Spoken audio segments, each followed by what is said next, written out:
Oh, okay. I was like, huh. Okay, so start from scratch. So I'm gonna flip that switch on, and there's a power button at the top right here. So I'm gonna press that, and it powers on. It beeps at you. It's like an old, what is it, like hooking up to the internet? That's a dial-up, yeah. So then it'll show this ETC logo.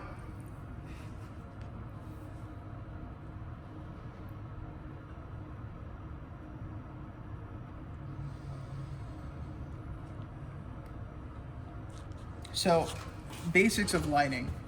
There's two things that every light needs. Can anybody tell me those two things? Two things. Power and data, right? So, right now the console's on, so we're sending out data, right?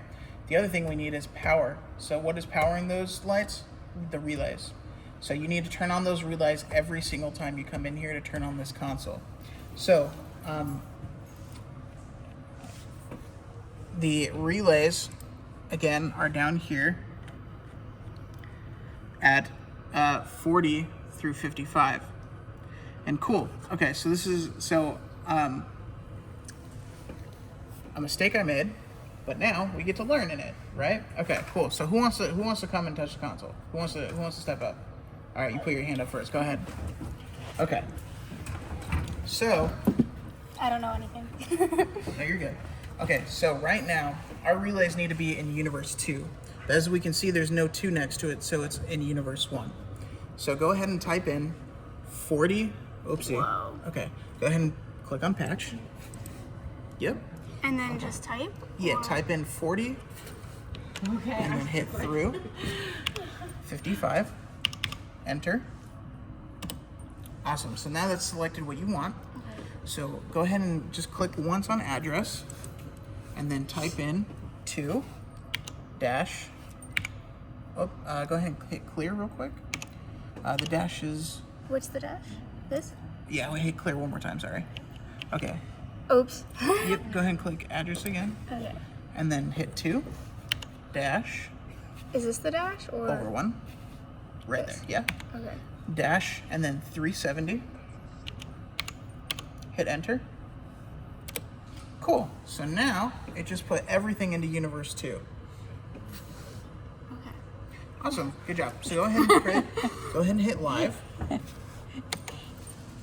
Awesome. Okay. So go ahead and hit 40. Type in 40 through 55. Enter. And then you see that green button that says park? Yeah. Go ahead and press it, and then press enter. And then right now it's asking you to confirm, so go ahead and press enter again. Cool. Go ahead and press clear.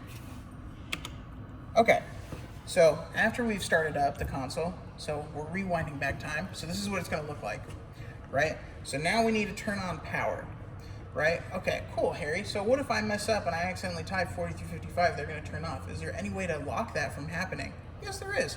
It's called park. So park is basically you're locking lights at a certain level, so that way no queue, submaster, group, nothing can affect it until you unpark it. Does that make sense? Okay, cool. So go ahead and type 40 through 55 at full, enter. Cool. Okay, go ahead and hit that park button and then enter. Cool. So on the tombstones over here, you see where we've highlighted 40 through 55? And see where it says at the bottom left corner of each one, it has that little P on it? That means it's parked. So every tombstone that has that little P at the bottom left, that means it's parked and it can no longer be affected by anything outside. Like no queue, any typing, anything, it cannot be affected whatsoever. So now, if you go ahead and hit 40 through 55, at 0, enter, nothing's gonna happen because we parked it, we locked it off, nothing's gonna affect it. So to unpark it, you're gonna hit 40 through 55,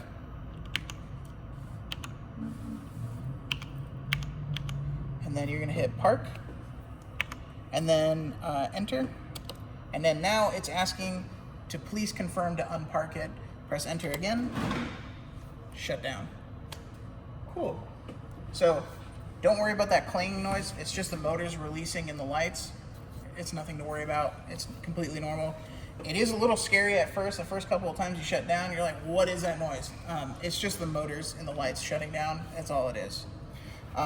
Cool. So that's how to turn on power and turn off power. Does anybody have any questions about that at all? Okay. We have to do that every time. Complicated. Every time you come in, like, Yep. I would recommend, like, if you're gonna be here like 8 hours, just turn it on when you come in, and then unpark when you leave for the day. They are LED, so technically you don't really have to turn it off every day. At the end of the day, yeah, if you're using this venue every day, yeah, you really don't have to turn them off. However, I would, if you're leaving on for weeks at a time, I would, like, over the weekend turn them off. It's just preventative maintenance, because after a while, they will start going out. I used to work on cruise ships, and so we would leave the power onto those lights all the time. And after about 2 years is when they start deteriorating. After leaving them on every day. Yeah, the energy manager here. Oh yeah. We're not using them. Oh yeah, energy manager. Yeah. Hey, yeah. Yeah, I would just recommend turning them off after every night. The console you can leave on. The console's pretty solid, so you can leave it on at all times. I would recommend power cycling it, maybe like once a week. But if you want to leave it on, Is there any way to program a shortcut where you can come in and just press a key? Or do you have to come in 40 through 55 at World Wide Web plus enter? yeah, there is a way. I don't recommend doing it that way, because if you just want to come in and you just want to make slight edits and you don't want to power everything on, it powers it on anyways. Okay, that And makes so, sense. yeah. Okay. Is 40 through 55 like the relays, or is that like I think I missed what you said what they are. I know it turns them on, but like is that the actual lights? Because I thought those were like 1 through 12. No, so there's Okay. 16 relays back there, and Okay. so each one has a channel number. So 40 is 1, 41, 2, 3, Okay. so on and so forth. Okay. Yeah, so the channel number is what's referring to the individual. So like channel Okay. 40 would be like relay number 1 Okay, back there. gotcha. Yeah. Thank We you. just put it on 40 through 55. It's really, there's no meaning to that number. Okay. It's just like, hey, we're just going to give you guys a gap so that way you don't accidentally type in Okay. 40 through 55. Because it does, I've seen it happen where somebody will put the relays on like 1 through 8, and that's like the most common to type out. And then we get that phone call of like, hey, every time I type this and it turns off. And it's like, well, so we put it on farther down the list. But yeah, excellent question. Yeah, so I just have a question, because you said there's two things. Like the console could stay on or turn off, and then this could be turned on. Or one is okay to leave on if we're not going away for weeks at a time. Is there a way to leave the relays on if we're not going away for weeks at a time? So let's say we're going to be teaching Monday through Friday. We just want it on. So we come in and we can just don't have to go through this initial process. Or are you recommending that this happens every day? The relays turning on and off, I recommend that it's done at the end of every night. Okay. Yeah, I think Marty would appreciate this as the energy consultant. Yeah, I would recommend every night turning the relays off. The console, however, you can leave that on. Okay. So, I mean, we have, let's say, 4 or 5 faculty teaching in here during a day. And so when they come in, they turn it on. Or we could have someone assist from the cage turn it on. So that each faculty member isn't shutting it down and programming it back up during the day. At the end of the day, Cage could come in and turn it off. Yeah, I think Would that work? Do that for a daily basis would be good. Turn it on in the morning first, and then not have to turn it off for every faculty member. Then at the end of the day, then you have somebody that Sure. is assigned to turn it off. Yeah, I think that would be super helpful. We can coordinate that maybe with Warren and the Cage, so that the Cage opens at 8 o'clock, right? And then you shut down at 10 o'clock. They could turn it on, turn it off, and meanwhile we come in and then we don't have to. It's probably better that we're not turning it off at the end of our session, or even having to turn it on. So Monday through Friday, that would be something we could agree to maybe. Yeah, also if you forget and you shut down the console, Sure. they'll automatically turn off. Okay. So they're programmed to where if it doesn't have control sends, like if it's not sensing signal from the console, it'll just shut off automatically. See you later. Very helpful. Thank you so much. Yeah, great. So, Paul, does that sound like a good? Paul, does that sound like a good plan? Yeah. No. Yeah, because that way we don't have to do what you're talking about. Yeah, and also it'd be confusing for each of us if we felt like we had to. I agree. Yeah. Okay, so we'll work with Warren on that. Okay.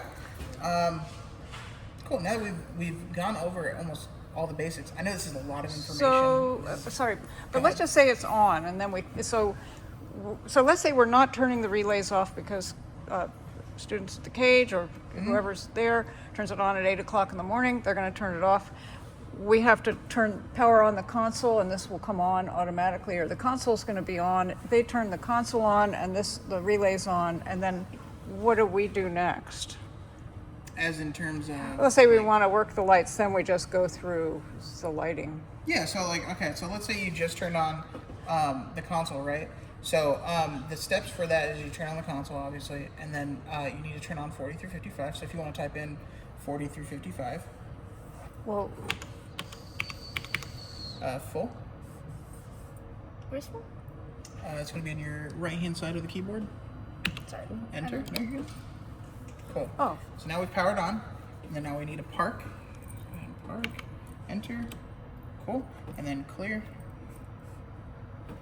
Sorry. Good. Okay, cool. So a little trick to kind of get around what you were saying, like have it automatically come up. If you just leave them parked and you power off the console, the relays will shut off automatically. So, Okay. so when you power off the console, they'll shut off automatically. Leave it there when you come back in. Because they're parked on the console, when the console starts up, they'll just turn on automatically. That's the way we should leave it then. Yeah. So if you want to leave it I that way, see. you can leave it Yeah. that way. okay. Yeah. So it's just a matter of then turning the console on and off as long as it's parked. Yeah. Okay, Yeah. so that might be well, we'll work out how we think we want to do individual faculty teaching or sessions where we just park it so that we turn the console on, or we could just leave the console on all day. Yeah. It's really up to you guys, like what serves your guys' purpose the best. You know what I mean? So like if you just want to leave them parked, like on every show file that you guys do, Yeah. and then at the end of the day, just turn off the console. They'll shut off automatically, and when you come back in, turn on the console. They'll turn on automatically. That sounds good. Yeah. Yeah. So if that works for you guys better, you can definitely do it that Yeah. way. But, yeah.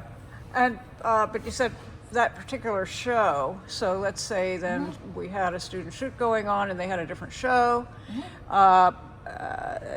Then we have to get back to the show, the teaching show for Studio TV or for whatever.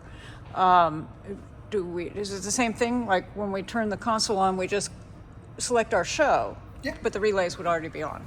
Yeah. So you can go into, so if you go ahead and click, with using the mouse, so if you click on File, and then Open, so, and then Show. Yep, you can see there's Oh. two shows right there. Oh, okay.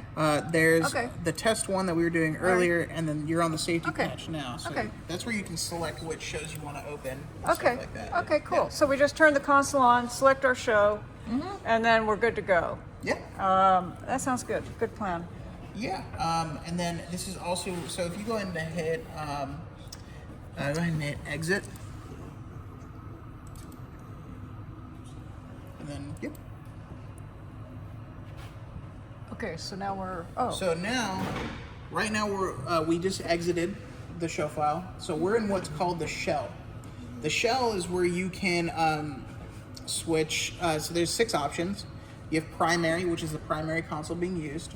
You have backup, which if you had a secondary console, you can choose backup. There is client, offline, which offline you can edit stuff without actually being in the show file. And then settings and power off. So if you go into settings, so this is where you can edit like the time, the date, all that stuff. You can also, on the right hand side of the screen, you can see network, maintenance, buttons, RFR. So if you go into maintenance, and then you scroll right here. So firmware update.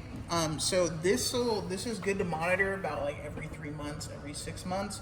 This is where you can see the new updates for the console, and then you can automatically update the console from those firmwares from that maintenance section. So that's really good to pay attention to. Network, you're not going to really need to have to pay attention to network unless this stops working. This is your router for the phone app. You'll never have to edit anything in there because it's not a network system. Buttons, you can customize the buttons on the console. However, I don't think you guys will really need that option for this. And then, so this is where you can access all your basic settings for the console. There is a settings option within your show file, but that is per the show file, if that makes sense. So if you log into a different show, all your settings will be different. This is general settings for the console, not for the individual show file. So when you update the firmware, the show files retain or they're clear? Yeah, they'll Okay, retain. okay. Yeah. So really, the only thing that'll affect like your show files not being saved from a firmware update if it was like from like 2005. Right. That's like Right. the only time that it'll be like affected. Your queues won't be affected necessarily. It'll just be like adding more fixtures into the patch area Right. of the console.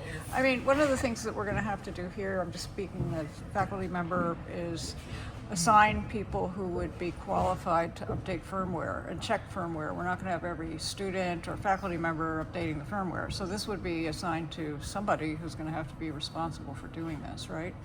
Not necessarily. I mean, anybody can update firmware. It's not the Okay. biggest deal All right. to do it. It's not hard either. It's just doing there. Okay. And then you can also do it with a USB as well. So it's not Okay. really the hardest thing to do, updating firmware. Yeah, I'm not thinking about hard. It's just sort of, sometimes if nobody knows who's responsible for it, it doesn't get done. So maybe Right. we'll talk about it, I guess, with Jermaine and also Warren to figure out, Yeah. to make sure that someone is checking firmware updates. It's thanks not for that, like a yeah. student I think that's responsibility. very important. Does anybody Yeah. Keep everything updated. does anybody want to be a console programmer or is interested in being a console programmer? Really? A little bit. Okay, cool. So I was a console programmer on a season of Top Chef, and so this is the similar system to what we used. And so being a console programmer, that is your sole responsibility is taking care of the console. So firmware, if you want to be a console programmer, that is the number one thing to watch out for, is because consoles tend to have bugs in them. And so if it's a newer software, I would wait. Like let's say this is on like 1.9, and they come out with like 1.12, right? Sure. So wait like 3 months and then update because you're gonna The beta. have a lot of bugs in that Yeah, yeah. system. And usually ETC will send out newsletters of like, hey, Right. don't upload this software. Right. We actually had an issue with that about 3 months ago with our architectural processors where they came out with a new software. There was a major bug in it, and they were like, oh, don't use this. And then 3 months later, they came out with a new firmware Right. for it. So anytime there is, so console programmers, that's your main responsibility, is taking care of the console, making sure firmware is up to date, making sure it's clean, every button functions, and all that fun jazz. It's a lot of fun. Does anybody have any questions about firmware settings, general stuff, anything like that? Is everybody following so far? Are we a little confused? Yeah, I just think, the way it works around here is that we have people who work in the cage, we have management who are technically assigned. Yeah. Students are graduating. So nice, Caden wants to learn this, she should learn this, be trained, maybe do it for this semester. Moving on, then we've got to have other people stepping in. So those are the people who need to kind of be responsible. If they want to assign it to students, then Yeah. that's cool. Yeah, so But that's just a thing that we have to coordinate here within the department. yeah. So learning this console, it's big. It's not a big learning curve, but it's a lot to learn. So like I have been so there's another console that actually ETC just purchased. It's called the High-End Systems Whole Hog 4, which is similar to this console they just bought. But I've been training on this console for like 3 years, and I still don't know every single thing about this console. Like there's still stuff that like somebody will be like, oh, did you know it does this? I'm like, no way. And then so never, when you're learning this console, never be afraid, never feel that like, oh, I can't do this, this is a lot, this is too much, because everybody in this industry who operates on these consoles doesn't know every single thing about their console. So there's so much to learn. Not people at ETC don't even know everything about their console. So like it's a huge learning curve. It's a lot of fun to learn the console. There's a lot of like tips and tricks, and the more you use it, the more tricks you'll find of like, Absolutely. hey, if I do this and I can do that. Oh, if I do that, then I can do this. You know, A, B, C. You know, all the way to X, Y, Z. You can do everything. Pretty much, you can do everything imaginable with this console. It's just finding the route to take to get what you want. If that makes sense. Cool. So, yeah, you can go ahead and hit cancel on that. Does anybody have any questions for me? No, this is cool. This all? is such good information. No? Okay, so go ahead and hit primary because that's what we're doing is primary. And then it'll boot up. And then because we left those relays on, they'll turn on. Okay, cool. So that's the basics of the system, of how the console works, and everything like that. Does everybody understand? Yeah. Did you have a question? You can keep going, sorry. No, go ahead. Go for it. If I want to dim, I hit 40 through 55. If you Dim, then or do I just hit dim? which one do you want to dim?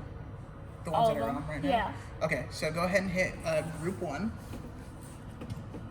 Where's that? Group 1 is on the left-hand side of the keypad.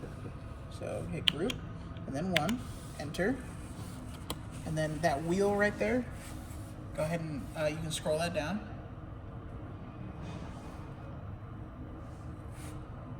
Oh, I'm sorry, we did not make a group in this. So go ahead and hit 1 through 12. Oh, sorry. Through. It says 11. So hold on one sec. Sorry. Enter. And then go ahead and hit the scroll. You can keep going, yeah.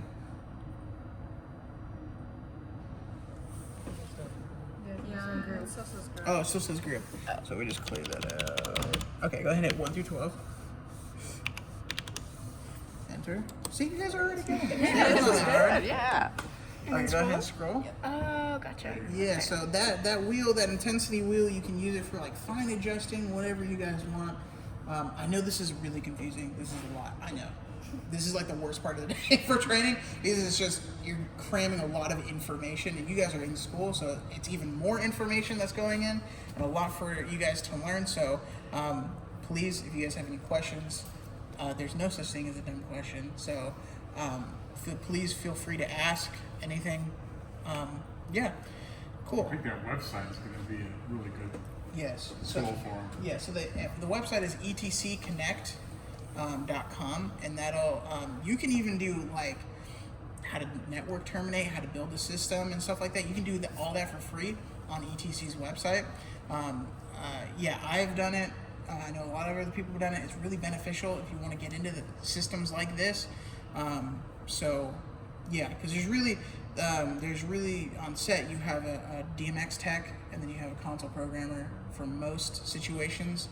And so if you're a DMX tech, it's really good to know how systems operate. So if you take those classes, that'll be really beneficial to you guys. For those of you who want to get into this, especially like this, the film side of this, it's really great.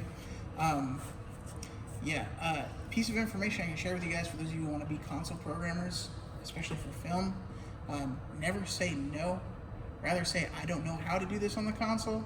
So a prime example of that is one of my friends worked on a Tenet, the Christopher Nolan movie, and the console programmer on there, Christopher Nolan wanted a certain LED effect, and the console programmer said, no, the console doesn't do that.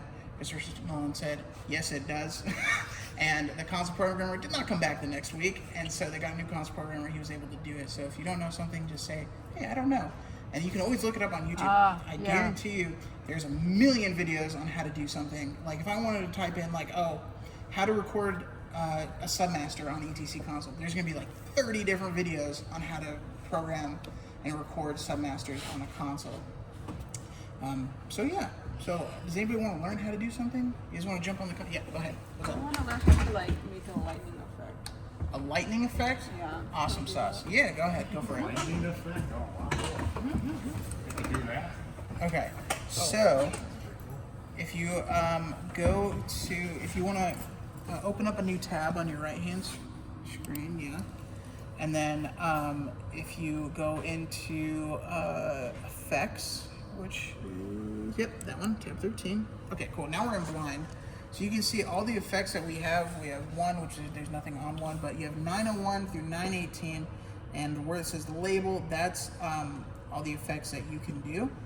However, you can create more effects. I'm not really going to go into that because it's more in depth. There's a guy named Alex from Fault Theater. He's going to come in and do the more in depth stuff. I'm really here just to show you the basics, but the basics of like how effects work is, so if you do, so if you can see circle, square, figure eight, can, triangle, spiral, reverse cycle, ballyhoo, color smooth, bump color, hue saturation, and hue fade, rainbow RGB. So if you go into live, so hit the live button. Yep. And then if you type in 1 through 12, enter. And then you press effect, which is right above record. Give me that button right there. Effect 917. Enter. Okay, cool. So it's not going to do anything. Does anybody know why? Remember? Is it in park? No. ML controls. So we're going to go back to ML controls. So if you go to ML controls, right there. Remember what I said? All the way at the right-hand side, there's a fader. If you press max, that allows you to do RGB, right? Okay, that's going to be a really important fader. I would write it like on a post-it note, put it on somewhere, because that's going to be a really important fader, because I can imagine somebody coming in and being like, well, it's not doing what I want it to do. And then we have to say like, oh yeah, it's just color crossfade. But yeah, so that's a bit the how to activate an effect on this console. So if you type in, so let's say you want to get rid of that effect. You want to stop that effect from working, or you want to edit that effect. To stop an effect, there's a button in the middle, one of the lighted buttons that says stop effect. So stop effect, and then you're going to press 917, enter, and now stop that effect. That's how you stop an effect. So if we go back into, so if you hit that plus button again, okay, let's go into effect channel. What do I want? Sorry, there's a lot to choose from. Let's open up effect status, which is going to be on the right hand side, tab 6. Yep. Okay, cool. So if we go, if you type in 1 through 12, and then effect 917, enter. Okay, cool. So like, let's say we want to speed this up, right? So now in our effects, we can see, this is our effect status, we can see effect 917 is active. If we look on the right hand side, we have a delay, rate, beats per minute, size, form, V-form, access.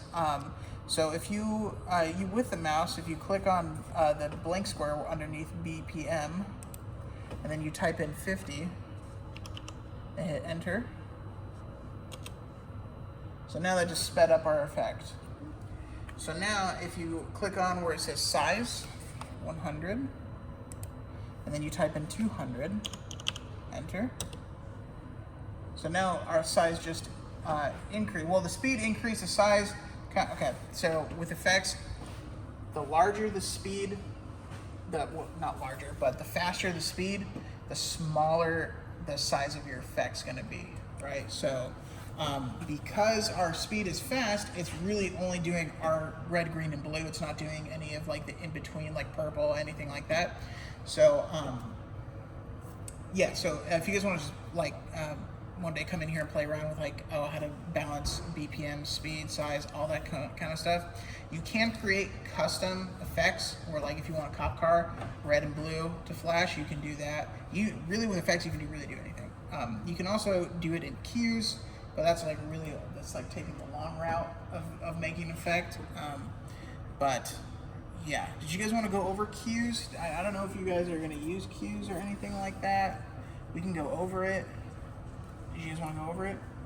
Okay, cool. Yeah, we'll go over cues. Yes. Okay, get your business card. And Yes, of course. let you know what goes out. Absolutely. Yeah, of course. Yeah. You can text my phone number. If you want to just text me, and then I'll send you those links. Could I also have a card? Yes, of course. And Dana, if you can send me the videos that you have. Oh, absolutely. I want to share this. I'm going to put it up on YouTube, share it with everybody. Yeah. Awesome sauce. Okay. So, where were we? What were we talking about? Cues. Thank you. I get sidetracked. So, cues. Let's talk about cues. So, okay. So, every time I've wanted to take something out, I've done either at 0 or I've done out, right? So, you see over here on our left-hand screen, this is very important. So this is our live table right here, right? So whatever you record in your submaster or your cue, whatever is in this intensity column or whatever is in these columns is going to be grabbed and recorded into that submaster and cue, right? Okay, cool. So why is that important? Well, if I wanted a moving light and I moved it and I was like, you know what, I don't really want this anymore, I turn it off. It's going to stay in that position, but it's going to be off, right? So let's say you do that and you record a cue, and then in another cue, you want it, dang it, I really wanted it facing the other way, facing the other way. Well, every time you go through those cues, it's going to move, right? So that's really important when it comes to this. So to get rid of that, to like make it home so it doesn't grab it, when you're recording, you're going to press sneak. Sneak basically just sorry? Oh, thanks, man. Yeah. Every time sneak takes it out of this live table. So that way, when you record, that record button doesn't grab those parameters. It takes it out. It starts it from blank state. Not 0, just blank. So, go ahead and press 1 through 12 at 0. Enter. Cool. We can see that that's, oopsie. We can see that at 0 in the intensity, right? So if we press 1 through 12, and then sneak, which is that right there, yep, enter, it just got rid of that 0, right? So that's what I'm talking about, where it erases it. It takes it blank state. That's going to be really beneficial when you're recording cues, submasters. You get the point. Okay, moving on. Cool. Okay, so go ahead and type in 1 through 30. Okay, now we typed in 1 through 30 because, first of all, I know that we don't have 30 fixtures in there. There's 28 fixtures, but if I want to grab all the fixtures and I want to make sure I have everything, I'm just going to type in 1 through 30 because I know that's more than what we have. There's 28 fixtures. There's I think, 28 up there. fixtures, yeah. Total. There's 28 fixtures. I'm not going to, if I know 40 is the relays, right? So I can type in 1 through 39 at 0. I know that grabs everything. If I want to turn off everything, I would just do 1 through 1,000, right? So yeah, 1 through 30, and then sneak enter.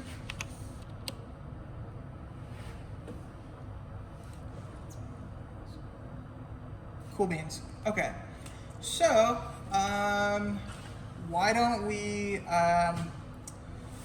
y'all work together real quick, and let's come up with a scene that you guys want to light and then you want to fade out. So do you guys want to collect